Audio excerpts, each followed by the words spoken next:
Kyron Richard Horman, was born on September 9, 2002, in Portland, Oregon to Kane and Desiree Horman. Kane and Desiree were married in 2000, however, the marriage didn't last long. At around the same time that Kyron was conceived, the couple's marriage started to fall apart. They had planned to divorce before they learned that they had a baby boy on the way. They separated when Desiree was 8 months pregnant. Desiree filed for divorce, citing irreconcilable differences. In 2004, Desiree began to experience kidney failure. She decided to seek medical treatment in Canada and ended up having to give up custody of Kyron, who was 2 at the time. Kyron went to live with his father Kane full-time in Hillside, Oregon. Kane had trouble as a single father raising Kyron because he worked long hours as an engineer. Desiree contacted her longtime friend Terri Horman to move into Kane's home to help care for Kyron full-time. She happily agreed to help and in turn was able to live in Kane's home with her 10-year-old son James. Terri was a former competitive bodybuilder at the time and a single mother, unable to find work as a substitute teacher. Terri and Kane had actually had an affair. Around the time when Kane and Desiree's marriage started to fall apart, Terri moving in to help Kane brought back old feelings, and in April 2007, Terri Horman and Kane married and Terri became Terri Horman. In December 2008 they gave birth to a baby girl who they named Kiara. Fast forward to 2010, Kyron was a second grader at Skyline Elementary School in Portland. The school he attended was an elementary and middle school combined. Over 300 students attended this school. Kyron was extremely smart and was put into an advanced placement math class. He had even learned sign language. June 4, 2010 was the second to last Friday of the school year. Kyron, now 7 years old, normally took the bus to school. However, on this day, his stepmother Terri drove him to school because Kyron was participating in the school science fair. His project was a large trifold project board about red-eyed tree frogs. Kyron was very excited to show off his project to the school and his sister and stepmother.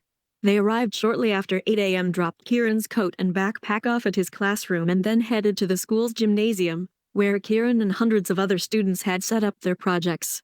Terri and Kyron were seen by multiple witnesses during this time, by students and staff members, who would later recall seeing the two at around 8:15 that morning. Terri and Kiara stayed at the school until about 8:45 when the morning science fair ended for parents and family that had come in to view the students' projects. Terri reported Kyron missing at 3:45 p.m. after he failed to arrive home at 3:30 p.m. No one reported having seen Kyron at the school after the 8:45 bell. His teacher marked him absent after classes began at 10 a.m. because so many hours had passed since he was last seen. Police launched an extensive search immediately. Over the next few days, they interviewed all the students and staff at Skyline Elementary School and searched the school grounds, and the surrounding areas. It was one of the largest searches in Oregon history. Kyron's family described him as timid and stated he would be unlikely to leave the school and go off on his own. Out of the search for Kyron, a vigil for the missing boy aimed at putting pressure on his stepmother on the 9-month anniversary of his disappearance. People held posters and pictures of Kyron near Terri Horman's parents' home in Roseburg. That's where Terri is believed to be staying now. 2 weeks ago, Kyron's mother, Desiree Young, plastered posters across Roseburg that read, "Kyron is still missing. Ask Terri Horman where he is." Desiree Young's little boy, Kyron Horman, disappeared from Skyline School in Northwest Portland on June 4, 2010. And there's his picture. Prompting the largest search effort in Oregon history. But Kyron Horman has never been found. That night, I never thought in a million years we will be here in 10 years. Now. Police started to view Terri Horman with suspicion. They believed that her series of events from the day of Kyron's disappearance didn't add up. All of Kyron's family members and friends were questioned by authorities, and all agreed to take polygraph tests. However, Terri was the only person who failed the polygraph test twice. Even though polygraph tests are sometimes unreliable, police felt that Terri was hiding something, so they continued digging into Terri's story and her personal life. She claimed she had been driving around between 10:10 and 11:40 a.m. to help her daughter Kiara fall asleep because she was fussy and had an ear infection. Terri claimed that she had been driving around the Portland area on rural roads for upwards of an hour. However, it was impossible to verify where she had been during the 90-minute gap of time. Police had even started to distribute flyers with Terri's vehicle information, hoping for witnesses that had seen her that morning to come forward. Police were unable to verify Terri's whereabouts. However, it is believed that Terry's cell phone pinged off a tower near Sauvie Island, which is why police had been searching out there in the days after Kyron's disappearance. And frustrating. Kyron's father, Kyron Horman, still has photos of the missing 7-year-old like these hanging throughout his home. You know, we don't forget, we don't give up. We talk about him, we still celebrate birthdays and, you know, do stuff for him at holidays and all that kind of stuff. So Kyron's parents remain hopeful the case will be solved, and the missing boy's mother believes at least one person can provide answers. Terri Horman, Kyron's stepmother, has long been the focus of investigators, although she's never been charged. And just tell us, no matter how bad it is, just tell us. And end this roller coaster that we're on every single day.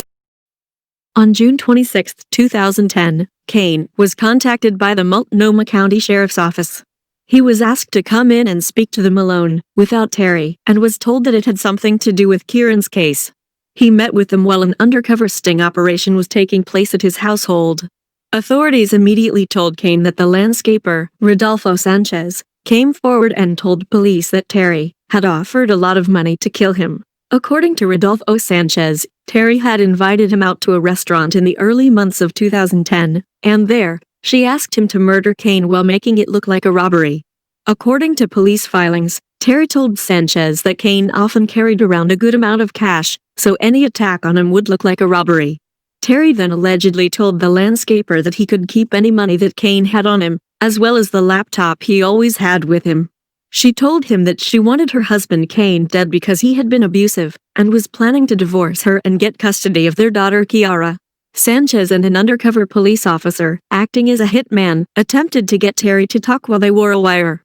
Sanchez kept referring back to this supposed conversation that Terri and he had months prior. However, Terri seemed to have caught on, or had a change of heart. Regardless, because she had refused to cooperate with the undercover operation, she would not be charged with any crimes. However, authorities believed that Rodolfo Sanchez's information was credible. So credible, that Kane returned home that evening, packed up, and left with their 1-year-old daughter, Kiara.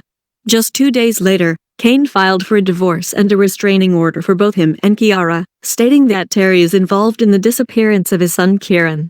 The restraining orders were granted, pending the police investigation. Soon enough, police dug into Terri's cell phone and found that she had started a sexual relationship with 37-year-old Michael Cook, who had actually participated in the search for Kyron. Just days after Kane left with Kiara, Terri started sending Michael sexually explicit text messages. One of Terri's friends, named Disppearance, was subpoenaed by a Multnomah County grand jury as just one of several witnesses that were close to Terri. She was a longtime gym friend of Terri, and the two grew closer weeks after Kyron's disappearance. Dee had actually been staying with Terri since the divorce. It has been speculated that Dee possibly knew something about Kyron's disappearance since police were still investigating Terri for potential involvement. It was suspicious that the day Kyron went missing, Dee had been doing some gardening work in Portland. According to the homeowner, Dee had abruptly left at about 11:30 a.m. She was then reportedly unavailable for the next 90 minutes, not even by telephone, and did not return until 1 o'clock that afternoon. Dee had become aware that investigators were monitoring both her and Terri's cell phones, so she purchased 2 burner phones for herself and Terri so that they could communicate with one another without their calls or texts being monitored. This made authorities speculate even more that Terri was attempting to withhold information. And the months leading up to Kyron's disappearance, Terri had allegedly been sending emails to friends that seemed to blame Kyron for her failing marriage.